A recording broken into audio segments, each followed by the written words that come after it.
curious, when did you start? When did you go into the cybersecurity research? Like when you start? I'm a bit of a late starter, so I wish I could tell you that I'm one of those guys that was in my bedroom, 12 years old, hacking stuff. The reality is I was in my bedroom, 12 years old, playing games. But I always had some affinity for computers. My grandfather introduced me to computers. I was 6 years old, even if just to play games. So I decided to enroll in computer science. And then end of the bachelor, I thought cybersecurity looks good. I like to run, sub 7 and these things that we had at the time, like really simple script kiddie stuff. But I also saw it as a good career path, right? It's clearly going on.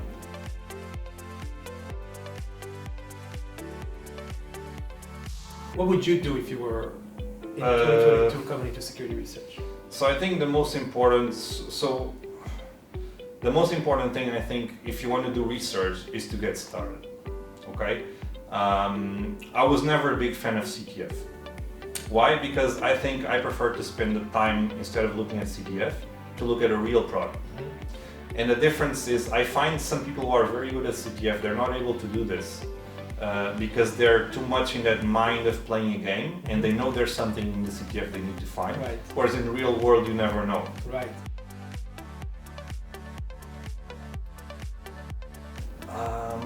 Look, I like IoT embedded devices. Mm-hmm. One thing that I like in embedded devices, especially for teaching, right? So we're teaching a course right now in the conference, is routers. Mm-hmm. Why routers? Routers, I consider them the CTF of embedded devices, mm-hmm.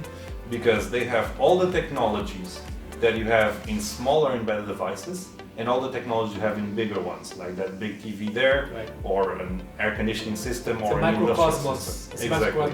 Yeah. So a lot of technology is packed in there. They're very cheap to acquire, and they're very easy to start reverse engineering. So if you're into embedded devices, I would start with that. If you're into enterprise products, okay. I would just pick up, the most obscure enterprise product you can think of. Right. For example, I'm originally from Portugal. There's a lot of Portuguese software that hackers never touch. Right. If I was starting now, I would find one of these and just break it completely. And I think lastly, if you're into OS stuff, mm-hmm. right, you could start by just writing exploits for old Linux kernel vulnerabilities, right. for old Windows vulnerabilities, and then just work up from there. Kind of 1 days. Exactly, right? or 720 days. Right. You know what I mean? Yeah. 1080 days, right. like old stuff. Don't be afraid. I think that's the best.